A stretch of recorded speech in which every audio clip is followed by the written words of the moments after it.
apresentar nesta noite o pastor José Malu. Chega aqui perto. Chega aqui perto. Tá cheio já, tá cheio. Tá cheio. Está. Adocha mais Deus. Aleluia. Depois ele se apresenta. Ele tem tantas coisas de certificados que eu nem vou falar isso. Porque ele é servo, amém? Professor titular nosso, Magavi, na Faculdade de Teologia, também titular dos cursos básicos. E aí em São Paulo ele tem tanta coisa que ele faz que mas é servo de Deus. Paulo fala, suas palavras, Tiago fala também. Quanto mais você sabe, mais você é servo. E o pastor aceitou meu convite de estar aqui hoje essa noite. E hoje você vai conhecer por quem é do continente falar. Ele é lá de Angola. Depois ele tem todo o tempo. É 20 para as 9. Então ele tem até 9h20. Amém, igreja? Amém? Então até 9h30. Essa casa é sua. Vamos saudar o bem-vindo? É bem-vindo em nome do Senhor Jesus. Como você prega lá, fica à vontade. Glória a Deus. Aleluia. O pastor está mais bonito que eu, hein? Vamos dar uma salva de palmas para Jesus.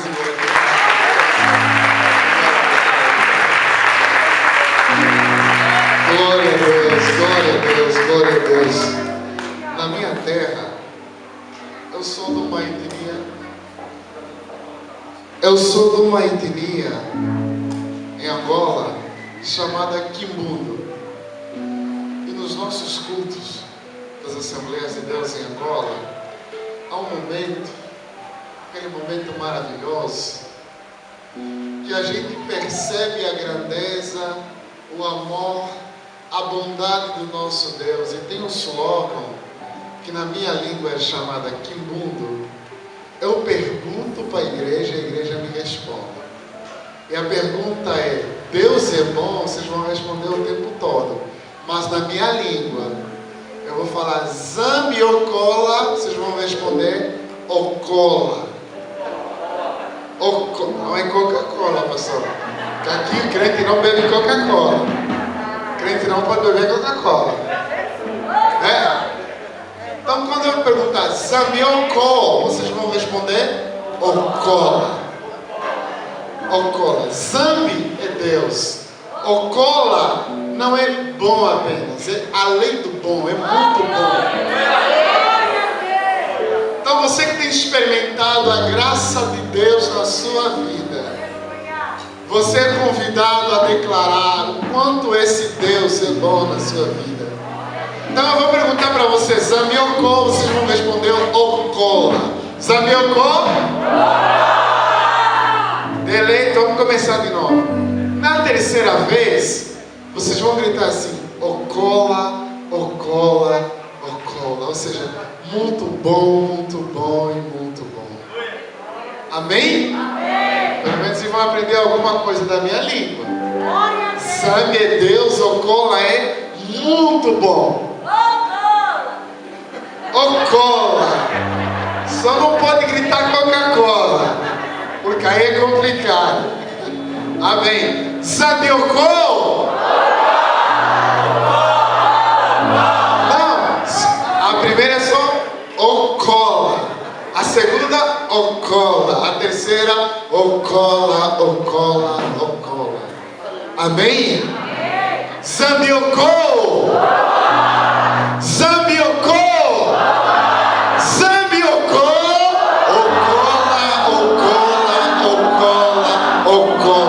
Uma salva de palmas para esse Deus que é bom, que te livrou, tem cuidado de você, da sua casa e da sua família.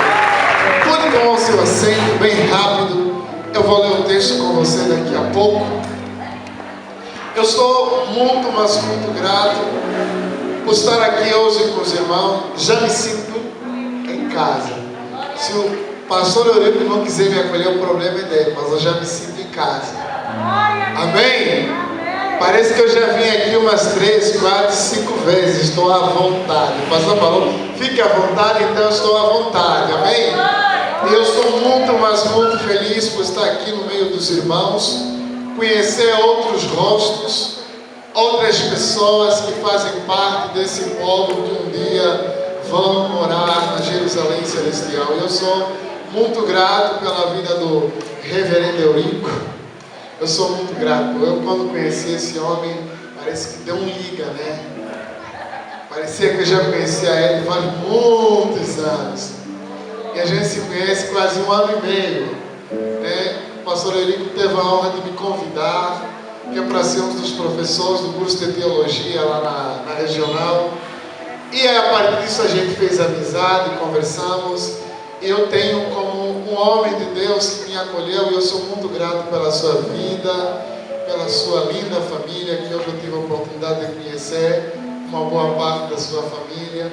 Que Deus continue abençoando a sua vida. E eu me lembro que uma das coisas que, quando eu conheci presencialmente o reverendo Eurico, foi justamente o coração que arde por missão. Ele já falou, vamos fazer alguns projetos para Angola, para a África, me contou alguns projetos missionários que ele fez em Moçambique, né, Malawi também, que a igreja estendeu os braços. Então isso para mim alegrou muito meu coração, saber que eu encontrei mais um pastor no Brasil que abraçou a causa missionária da África. Então eu louvo muito a Deus pela sua vida e pelo seu ministério, a todos os homens de Deus que estão aqui, os ministros. Deus continua abençoando rico e poderosamente. E a essa igreja linda, abençoada e maravilhosa. Deus abençoe. Obrigado por esse calor amoroso, por esse jeito de acolhida que vocês têm comigo. Eu não pude vir com a minha esposa, porque ela tomou a 3ª dose e hoje ela passou muito mal. Mas eu creio que eu vou voltar, então vocês vão conhecer o outro lado de mim também. Amém? Eu sou José Malua, meu nome, e eu já estou aqui no Brasil há 7 anos. Eu fui alvo de uma promessa que Deus cumpriu na minha vida, que um dia poderia me trazer aqui no Brasil.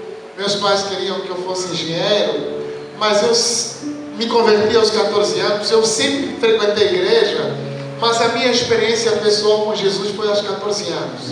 E foi com tudo, irmão. Me envolvi na escola dominical, apresentei jogral, cantei coral. E quanto mais eu crescia na Assembleia de Deus em Angola, eu comecei a me envolver com os projetos missionários da igreja. Fundamos várias igrejas, trabalhamos com o departamento de escola dominical, com adolescentes, com jovens, abrimos vários campos missionários, mas sempre pousou em mim, não era a engenharia, que meu pai tanto queria. Angola é um dos países mais ricos da África.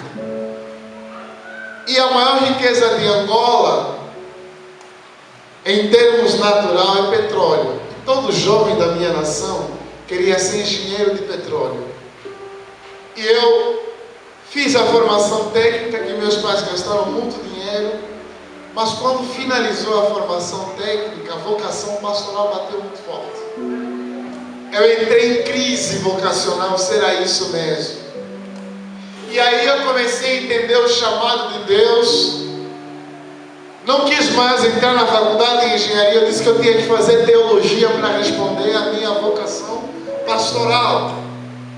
E parecia uma coisa de doido, pastor Eurico. Era uma coisa de doido. Meus colegas falaram assim, Malu, não faça isso na sua vida. Você vai morrer pobre. Você está comprometendo o seu futuro.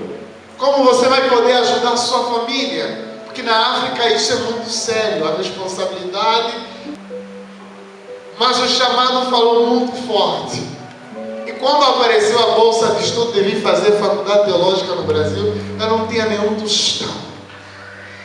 Mas eu reuni as equipes dos irmãos que trabalhavam comigo, que eu liderava, de jovens e adolescentes, e a gente começou a orar. Eu me lembro que a gente fez vigília, a gente subiu no monte.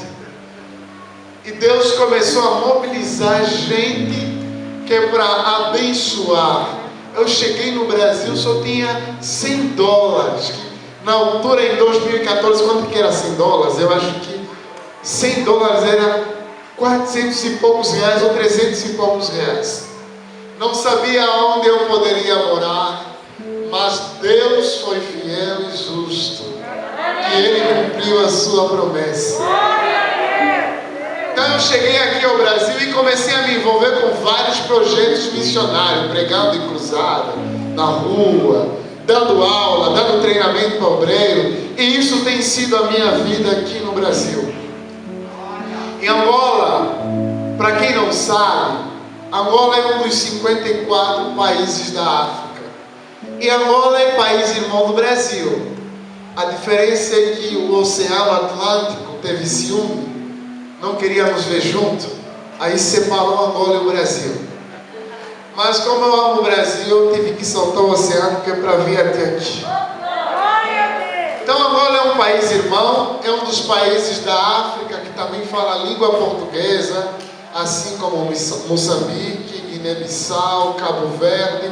É um dos países que também fala a língua portuguesa. E a Angola é um país majoritariamente católico. Boa parte da população é católica. Hoje, o protestantismo em Angola está crescendo muito. Angola viveu vários períodos. Para além da colonização, Angola viveu um período de guerra de aproximadamente 32 anos. Depois de 1975, que foi a proclamação da independência, é logo aqui, bem perto. Angola não conseguiu viver tempos de paz, só foi conflito entre os irmãos e uma guerra que finalizou em 2012. Então eu nasci num período de guerra. Embora eu nasci na capital, mas eu vi muitos meus primos saindo dos centros aonde se deram guerra, que é para vir se abrigar na minha terra. E milhares de pessoas perderam a vida. E a guerra, graças a Deus, muitos irmãos do Brasil ao mundo afora oraram pela paz em Angola, e a paz em Angola chegou. E Angola começou a conhecer a presença protestante em Angola, chegou em 1878. A primeira agência missionária em Angola foi a agência missionária BNS, que é uma agência missionária batista, no norte de Angola, numa província ao estado chamada Zaire. Depois os missionários batistas, vê os missionários metodistas na capital, vê os missionários congregacionais, todos eles americanos, ingleses e canadenses no primeiro começo. Mas em 1930, a expressão do pentecostalismo começou a entrar em Angola.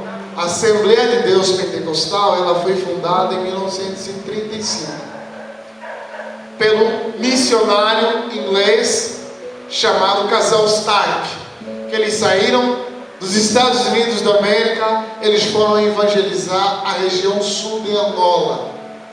E o esposo acabou falecendo por conta da malária, que era muito comum naquela época. E esse missionário ele acabou morrendo. Foi aí então que os missionários, a igreja, a Assembleia de Deus em Angola, envia uma carta à igreja de Portugal, que é a Assembleia de Deus, para um missionário chamado Joaquim Cartacho, que foi ganhado pelo missionário Daniel Berg Gunavingre, e que por sua vez ele veio primeiro aqui ao Brasil, esse missionário Cartacho, e depois então ele vai para Angola, aonde começa então a maior expressão do protestantismo em Angola, que é a Assembleia de Deus. A Assembleia de Deus hoje é a maior igreja de Angola. Você encontra em todos os cantos, mas em todos os cantos tem uma igreja da Assembleia de Deus Pentecostal. Então, a igreja evangélica em Angola, ela tem crescido bastante. Eu sei que tem uma visão da mídia de pobreza, de dizer, existe, mas existe um outro lado também. Angola tem crescido muito financeiramente, economicamente, e o Evangelho tem prosperado muito, graças às várias agências missionárias, e muitas delas e agências missionárias brasileiras. Eu conheço uma missionária brasileira, a Nalcira, não sei se o Reverendo conhece, que ela é uma missionária brasileira que foi em Angola no tempo da guerra. E quando a guerra estava no seu auge, as pessoas falaram para ela: saia da Angola. O voo da ONU veio para Angola para buscar ela, mas ela disse: eu adotei Angola como meu povo. E ela não saiu, continuou a pregar o Evangelho, continuou a evangelizar, continuou a fazer assistência social até o término da guerra. Então o Brasil tem sido um dos povos que tem abençoado muito Angola, não só para a formação de obreiro, porque muitos pastores vêm aqui ao Brasil que é para fazer a sua formação, mas com ajuda missionária, vários missionários estão implantando projetos missionários em Angola que têm abençoado o nosso povo. Então esse é o meu país, aonde eu venho. E é nessa noite que eu queria partilhar com vocês uma palavra sobre missões. Eu gostaria que você pegasse a sua Bíblia. Abra a sua Bíblia num texto muito conhecido, que pulsou o meu coração hoje, que eu fiquei questionando para Deus o que eu vou partilhar com a igreja nessa noite. Mas é um texto muito conhecido. E missão, ela passa em a gente não só compreender, mas em dar respostas. Aqui nós compreendemos e nós nos envolvemos na missão quando nós compreendemos isso. E hoje eu quero falar debaixo do tema: podem esses ossos reviver? Podem esses ossos reviver? Missão é a resposta que nós demos a essa pergunta. Ezequiel capítulo 37, versículo 1, diz assim a palavra do Senhor: veio sobre mim a mão do Senhor. A mão do Senhor veio. Ele me levou no Espírito do Senhor e me pôs no meio de um vale que estava cheio de ossos secos. Ele me fez andar. Que terror, né? Se andar no meio do vale que está cheio de ossos. Isso é um terror. Que Deus é esse que te leva a um lugar como esse? Mas Deus levou a esse homem numa visão. Ele me fez andar ao redor dele, e eu vi que eram muito numerosos. Eram muito numerosos sobre a face do vale, e estavam sequíssimos. E ele me perguntou: filho do homem, que tem a ver com fragilidade humana, homem fraco, homem limitado,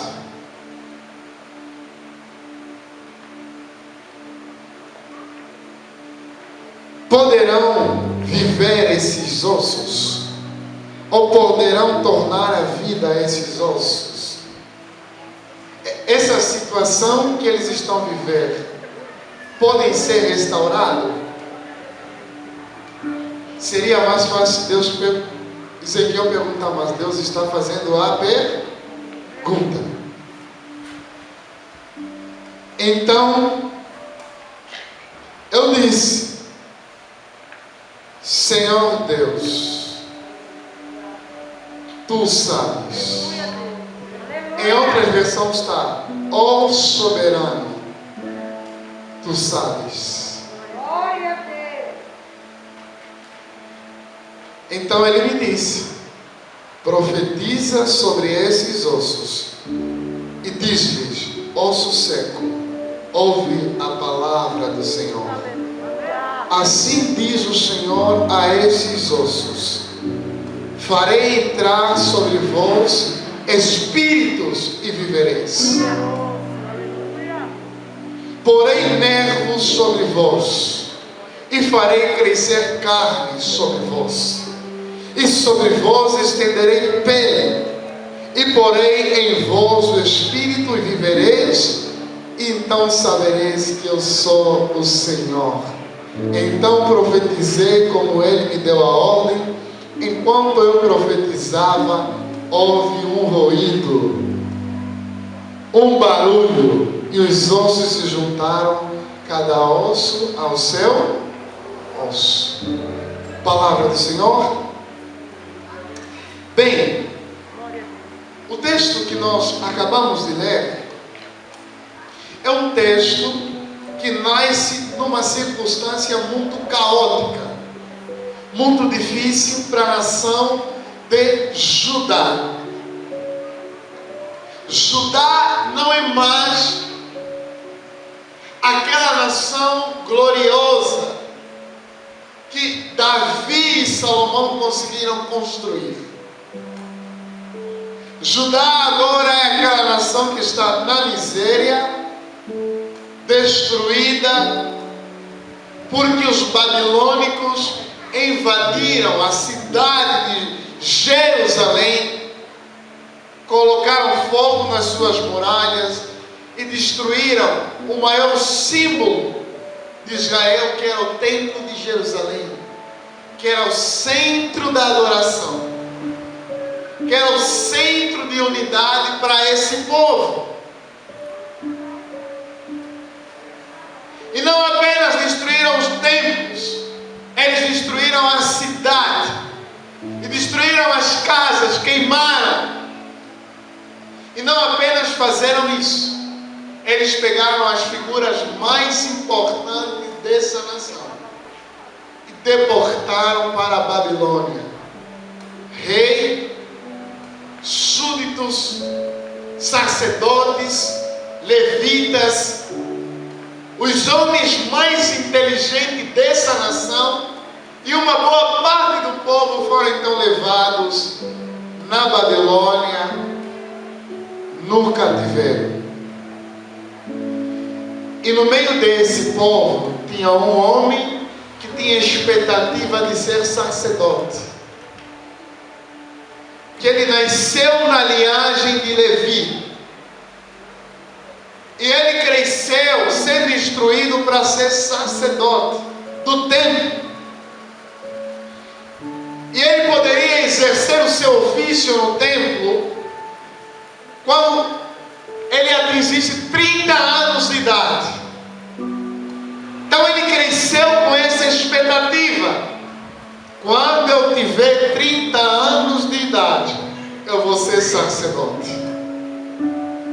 Mas antes do 30, todo o sonho desse homem, que Ezequiel, foi frustrado, porque Nabucodonosor usurpou, tirou a possibilidade desse homem.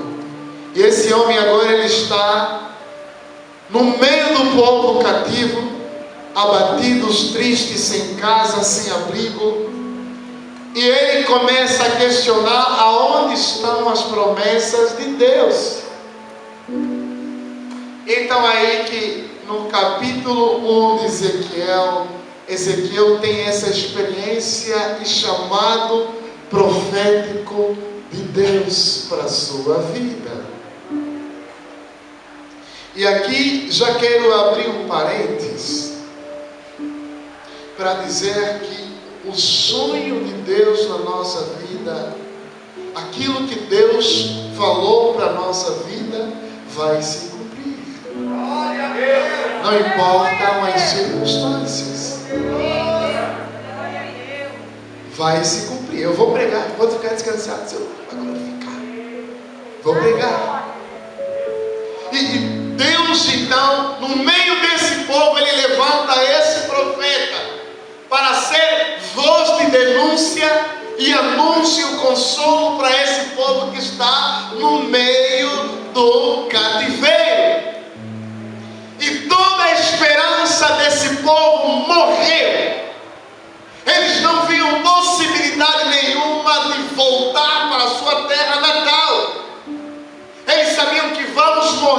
aqui como sem ninguém. A esperança se acabou e algumas pessoas duvidaram de Deus. E eles se sentiam como mortos, como ossos secos, separados, uns no Egito, uns na Babilônia. Os que ficaram estavam totalmente acabados, sem força para reconstruir a nação e sem forças para adorar a Deus. Esse era o ambiente em que essa nação se encontrava. E no capítulo 37 que nós lemos, que é o texto que eu quero conversar sobre missão. Porque a igreja não tem uma missão. Deus tem uma missão. Deus é um Deus missionário. A Bíblia diz que Deus amou o mundo e enviou. Então a missão não nasce do nosso coração. A missão nasce do coração de Deus. E Deus é o primeiro missionário. A igreja não tem missão. Deus tem uma missão que chama a igreja a participar da missão dele. Por isso é que Jesus fala em João 17: como o Pai me enviou, eu vos envio também. Como o Pai me enviou, eu vos envio também. E a missão de Deus é chamar o homem ao retorno da adoração. E aqui vou abrir um parênteses para dizer assim: é a convocação de Deus à humanidade a voltar a se reconciliar com Ele. Porque a humanidade falhou na adoração. Por isso nós evangelizamos. Vai ter um tempo que a gente não vai precisar mais evangelizar o novo céu e nova terra, porque toda a língua e todo o joelho vai se dobrar. Então a missão de Deus é restaurar a humanidade caída na comunhão com Deus, consigo mesmo, com o próximo e com o universo.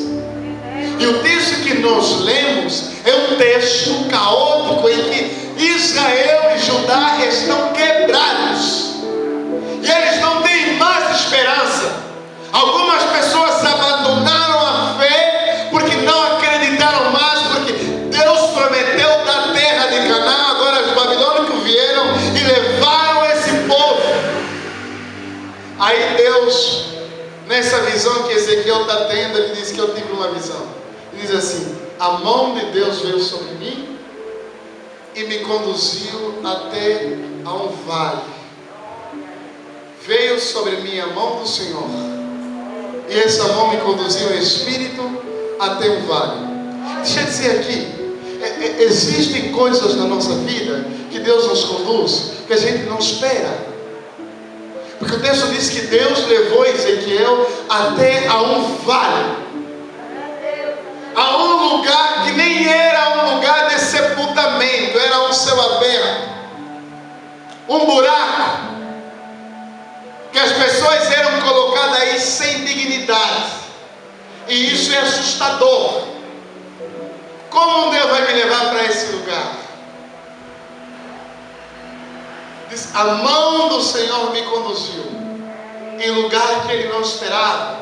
Poderia muito bem ser, naquela época, Deus lhe conduzir nos jardins da Babilônia, que era uma das 7 maravilhas da época. Mas Deus levou Ezequiel ao vale de osso seco. E Deus leva Ezequiel a esse vale porque Deus queria mudar alguma realidade nessa nação.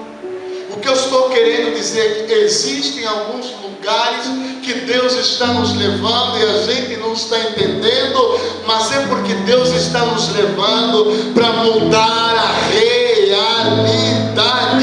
Não, Deus, eu não quero ir para esse lugar, é melhor me levar para esse lugar. Mas Jesus está te conduzindo porque Ele quer mudar uma situação, Ele quer mudar uma circunstância.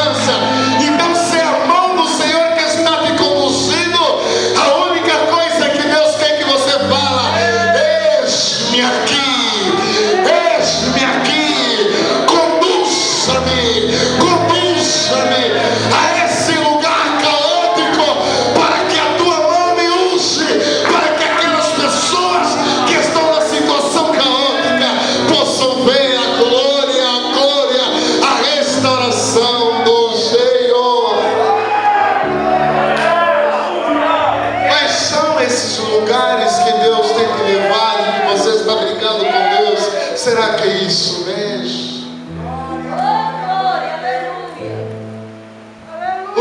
isso que Deus levou no vale, e aqui o meu tema é: podem esses ossos reviverem?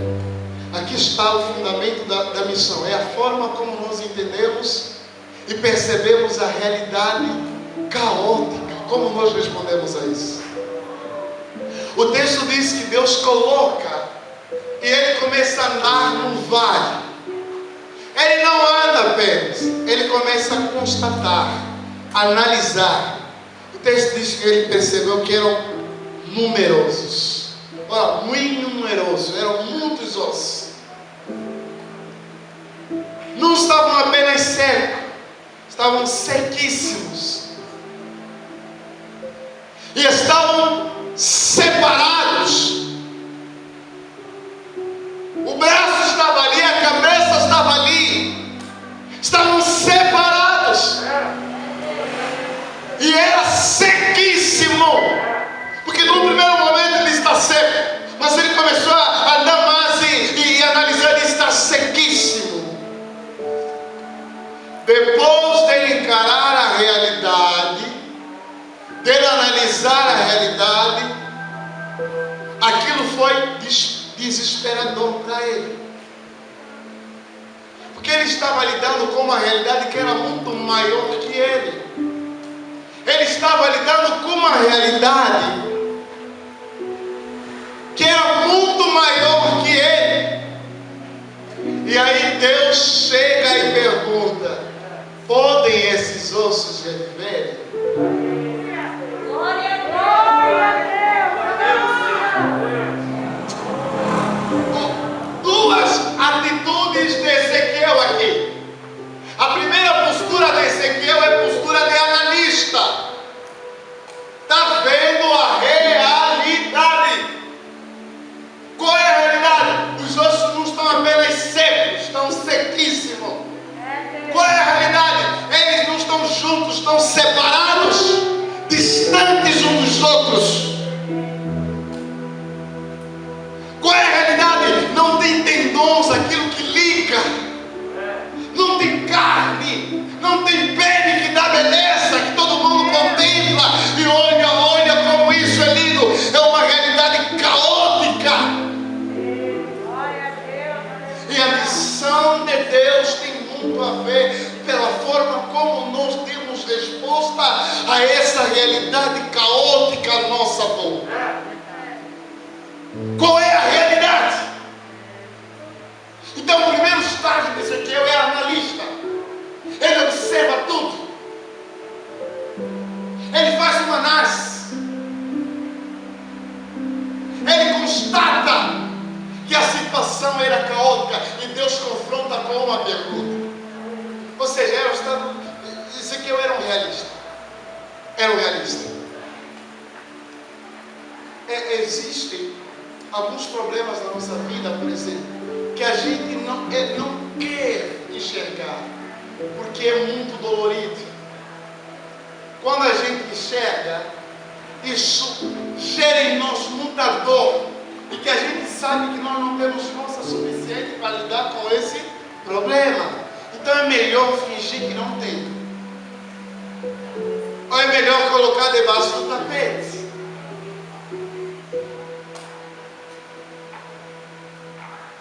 Então a primeira visão é de analista, realista. E é uma visão desesperançosa. Tudo seco, separado, sem pele, sem carne, sem tendões que ligam. E Deus pergunta: podem esses ossos reviverem? Ele olha para baixo e vê que os ossos são numerosos, mas quando ele olha para cima, ele vê que existe um Deus grandioso. E a resposta de Ezequiel é: Deus, tu sabes. Ou seja, em outras palavras, Deus, você é soberano. E é aqui onde está a missão, é aqui onde está a minha envolvência com a missão de Deus no mundo, com a missão de restauração. É a forma como eu enxergo a soberania de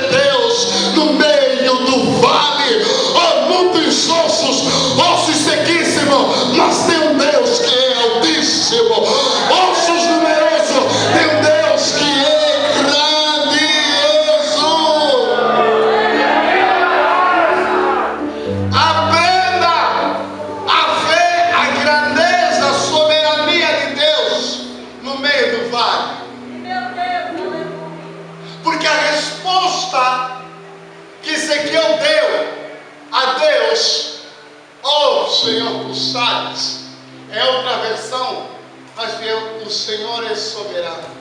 A soberania de Deus quer dizer que Deus está no controle de tudo. Escapa aos meus olhos, mas não escapa nos olhos de Deus. Escapa da minha perspectiva, mas não escapa da perspectiva de Deus. Quando Ezequiel fala o Senhor é soberano, ele está a desafiar a realidade em sua volta. Quando ele fala que Deus é soberano, ele enxerga o Deus que o comissionou, a mão que o levou, a grandeza dessa mão, a graça dessa mão, o amor dessa mão diante da situação caótica. O que eu vim aqui dizer, missão é a resposta que nós temos àquilo que Deus é, que nos leva a ser profeta, porque a primeira visão é de analista, e quando ele reconhece a grandeza, a soberania de Deus no meio do vale, ele se torna profeta, porque Deus fala: agora profetiza, agora profetiza, agora proclama, agora anuncia, agora proclama, agora anuncia, agora fala para essa realidade. Já que você contemplou a minha graça, o meu amor, a minha misericórdia, o meu poder, a minha grandeza, agora anuncia, agora anuncia, agora proclama diante dessa circunstância, proclama para esse perdido que Deus pode salvar.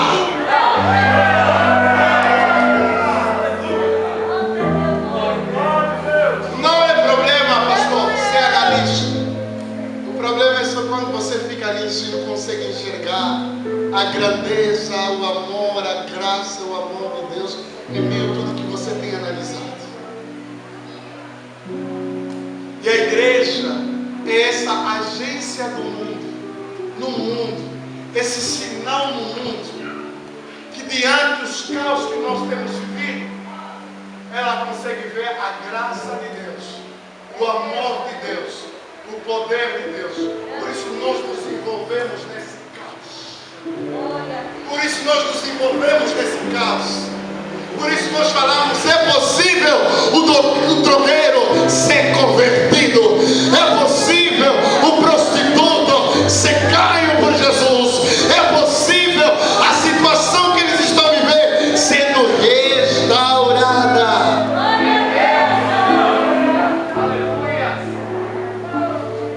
Você é analista, você é profeta?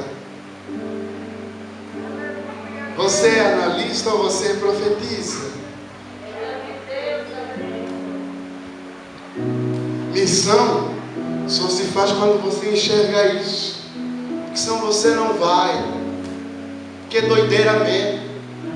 A gente não, a gente fala assim: ó, o policial tentou, colocaram ele na prisão, não deu certo, saiu, continua pior. A igreja sempre fala: vai dar certo, vai.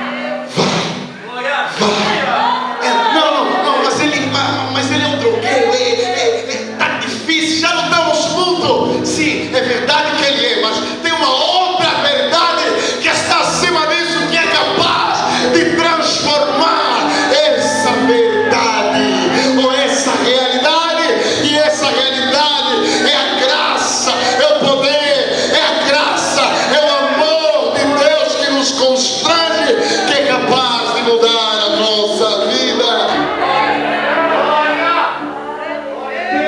Tem muita gente, pastor, perdeu essa perspectiva. Os problemas são tantos que ele perdeu de vista. É igual aquele texto de Números, que quando Deus manda Moisés escolher alguns homens que é para espiarem a terra é da terra de promessa. Só que quando eles chegaram lá, eram 12 espias. Criou um grupo de 2. Um grupo tinha 10 e outro tinha 12. Dos 12 eram Josué e Caleb. eles chegaram lá, começaram a analisar a terra e falaram assim: nossa, é verdade, é terra que mana leite e mel. Começaram a provar do fruto, começaram a provar do fruto daquela terra. É verdade, Deus prometeu, daqui a nada vamos conquistar. Deus é bom, Deus é bom, Deus é bom. E aí eles começaram a caminhar e de repente começaram: oh, calma aí, tem gigante, tem muralhas muito grandes. O texto diz que eles se viram como gafanhotos diante daquela realidade que eles viram. A terra era a terra de promessa, mas eles se viram como gafanhoto, inseto. Ou seja, se reduziram de humano a bicho por causa dos gigantes. Eles falaram: nós somos como gafanhotos. E Josué e Caleb falaram: não, eles são para nós como lanche. A gente vai derrubar. Eles não se concentraram no gigante, eles sabiam o que tinham, mas eles se concentraram na promessa de Deus, na palavra de Deus. Eu estou dizendo, não é possível a gente fazer missão sem a gente se concentrar na graça de Deus. Porque é uma obra desafiante, especialmente quando é para a nossa família, quando é na nossa casa. A gente fica mais analista do que profeta. Tem inclusive irmãos e irmãs que perderam a visão de ser profeta na casa, na sua família, porque é muito problema que perdeu de vista a visão profética. Mas só é possível nós recuperarmos isso quando nós enxergarmos a graça de Deus diante de tudo isso. Glória a Deus. A fé cristã, ela não nega a realidade. A fé cristã desafia a realidade. A fé cristã não é fingimento. Não, fé não é fingimento. Não, finjo que não está acontecendo nada, finjo que ela não está vivendo esse problema de saúde. Não, não é isso. A fé cristã, ela não nega a realidade, mas ela desafia a nossa realidade. E isso só é possível quando nós mergulhamos na graça de Deus. Esse amor incomparável, esse quão maravilhoso Ele é. Quando nós enxergamos isso, nós nos envolvemos em missão. Aleluia.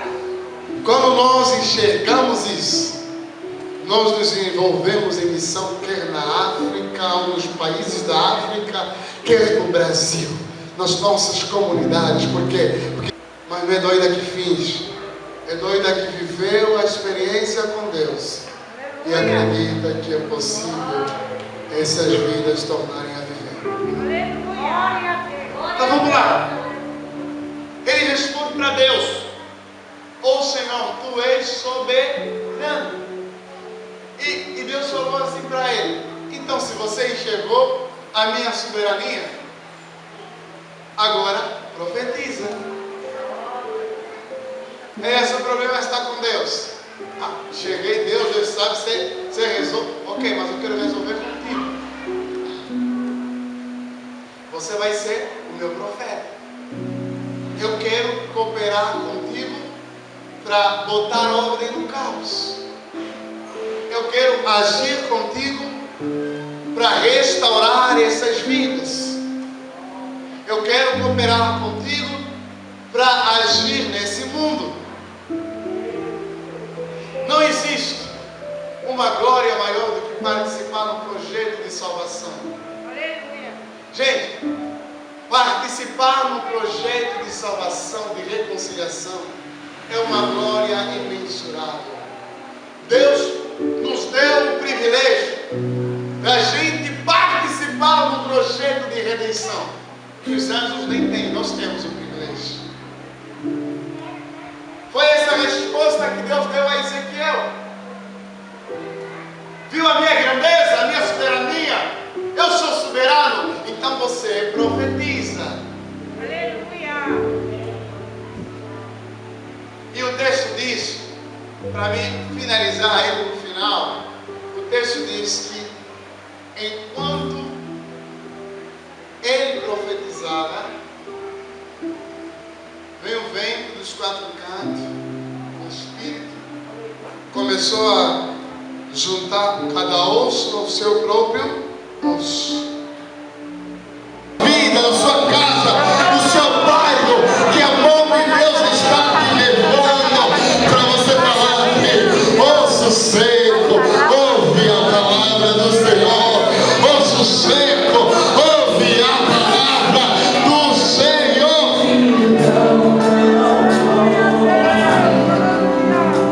Oh,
nosso tempo já está correndo, já nos surgiu, mas a gente pega ele daqui a nada. Eu quero orar com você. Eu quero orar com você. Você que ouviu essa mensagem. Eu não sei que dimensão da sua vida você fala assim, pregador, tá osso. Eu não sei que lugares Deus tem te feito caminhar e você tem visto, tem se deparado com realidades muito caóticas, muito difíceis. Você fala, Deus, por que você tem me levado para esse lugar? Para esse lugar na minha empresa, para esse lugar no meu trabalho, para